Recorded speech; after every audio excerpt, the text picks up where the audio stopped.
All-out effort began on the 28th, when we airlifted about 300 tons. From airfields like Rhein-Main near Frankfurt, we flew the air corridors through the Soviet zone to Tempelhof Field in Berlin. The airlift was our first important use of air power as an instrument of national policy, according to Secretary of the Air Force Symington and General Vandenberg, Chief of Staff. General Lucius Clay, our European Commander-in-Chief, joined in accepting the challenge.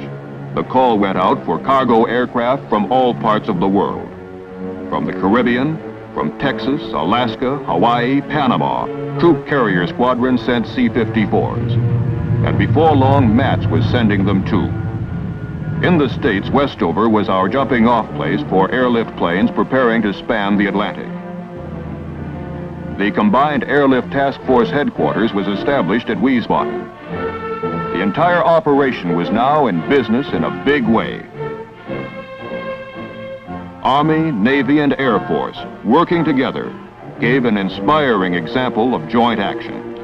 And we mustn't forget that the British and the French gave much help. Headed by General William Tunner, who had been in charge of the aerial supply missions over the hump in Asia during World War II, the Airlift Task Force was ready for a long haul, pouring supplies into Berlin and bringing out manufactured goods. Rhein-Main was the chief air gateway of the corridor to Berlin. The Army Transportation Corps moved supplies in from ports and railheads in 10-ton trailers, about the cargo capacity of a C-54. Coal from the Ruhr, flour from our Midwest, sugar from Cuba, coffee from Brazil, butter and milk from Denmark, and many other supplies from many other places. Berlin's minimum daily requirement was about 4,500 tons of supplies. For several months in 1949, our deliveries averaged more than 7,500 tons a day. The Air Force assigned more than 300 airplanes and more than 20,000 men to the airlift. And Britain made a large contribution of both aircraft and personnel. It was an operation without precedent and a severe test of precision flying, of logistics, maintenance, communications, and weather service. Some of us had bombed Berlin. And now we were trying to keep the same city alive. It meant that we had to get more from each airplane and from each man than ever before.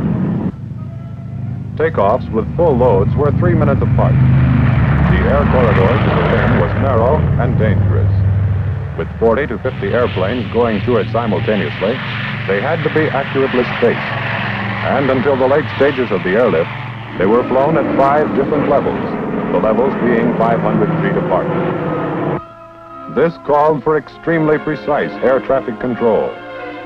Here, the position of each aircraft in the constant stream of C-54s was plotted and replotted. And every 3 minutes, there was a landing at Tempelhof, the Berlin air terminus. Each aircraft in Operation Vittles flew 3 round trips every day to Tempelhof, or to the other airfields in the Allied sector. At the end of the line, volunteer crews of displaced persons were always on hand to unload our aircraft, and it took an army of them. At the height of the airlift, the control tower at Tempelhof handled more than 400 landings and takeoffs every day, 7 days a week, around the clock, and regardless of weather. Operation Vittles really gave us, in 15 months, as much experience in air transport as we ordinarily get in 10 years. When bad weather arrived in the fall, everyone was put to the supreme test. Rain and heavy fog day after day. The communists expected the airlift would be broken, but it wasn't. We kept right on.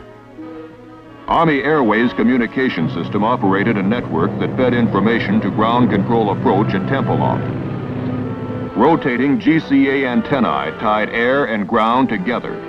GCA operators, at radar scopes 24 hours a day, talked us down at the rate of a landing every 3 minutes. Baker George 2, this is the final controller. Remain on receive for the remainder of this transmission. Maintain your present elevation and continue vector 315. You're almost at the glide path. Begin your rate of descent at 500 feet per minute. For starting down the glide path, a rate of descent is good. Azimuth is good, elevation good, very nice flying indeed. Maintain your heading, on course, on the glide path, very good. Now over the end of the runway, azimuth and elevation both perfect. Touchdown in 4 seconds. Take it over, Baker George 2. It's all yours from here.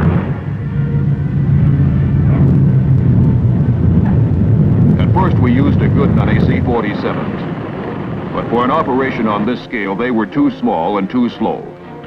So the C-54s took over. We soon began setting records, and then we broke them as fast as we made them. Coal was vitally important. We had to fly it in if there was going to be any heat or light or power in West Berlin. The coal came from the Ruhr and was sacked in war surplus duffel bags. We saw to it that every pound was put to good use.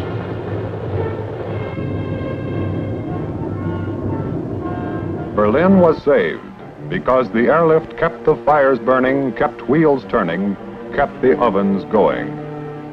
Not long before, we had been delivering bombs to compel peace. Now we were delivering bread to maintain that peace. The airlift cargoes kept the city alive. Before Operation Vittles, Berlin was one of the places where children cringed in terror at the roar of airplanes overhead. The airlift planes taught them they need cringe no more. In 15 months, the airlift brought in 2.25 million tons of supplies, life-sustaining necessities, the greatest feat in transportation history, achieved by the RAF, the United States Army, Navy, and Air Force.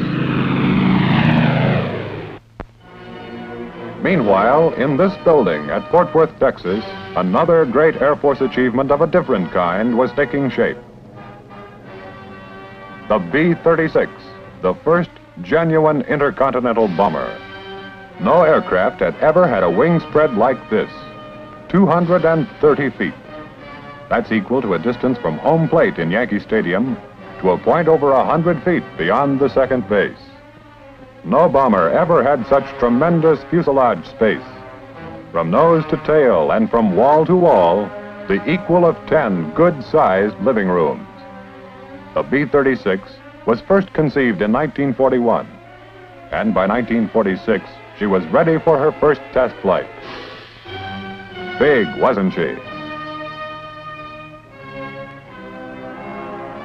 Her main function was to carry bombs, but she went up well armed with 8 gun turrets, each mounting 2 20-millimeter cannon that could fire explosive shells as well as armor-piercing projectiles. That was more and better armament than any other bomber ever had. Being one of the most complicated engines of war ever built, the B-36 needed a crew of 16 specialists. Every one of them was a man of great experience and skill, and they worked together for long periods and achieved a high degree of teamwork. It was an honor to be picked as a member of a B-36 crew, and the men who flew the big bomber came to admire her. Talk about power. In the late stages of development, the B-36 had 6 piston engines of 3,800 horsepower each, and 4 jet engines, each capable of 5,200 pounds of thrust at takeoff.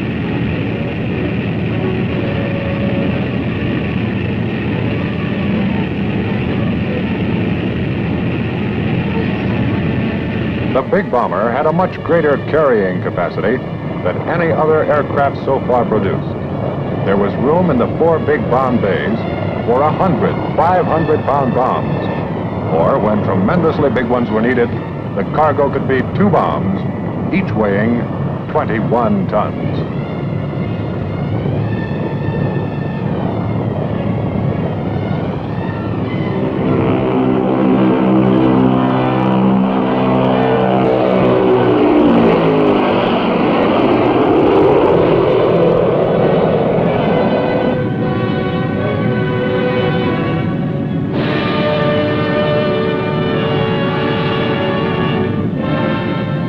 With its fuel load of 21,000 gallons, the B-36 had tremendous range, 10,000 miles without refueling, and a combat radius of more than 4,000 miles. Even at great altitudes, and at more than 400 miles an hour, the B-36 was a steady flying platform, a stable and accurate bomber.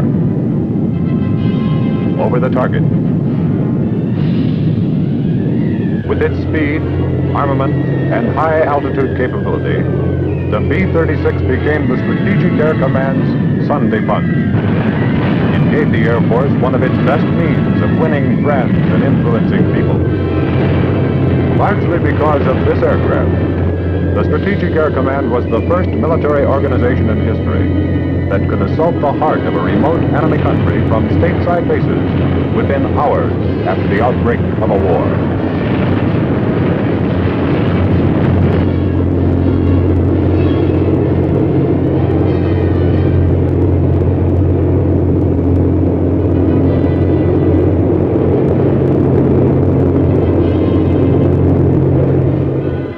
The B-36 proved to be a great airplane, and there was no question as to where it belonged. Right where it was, in the United States Air Force.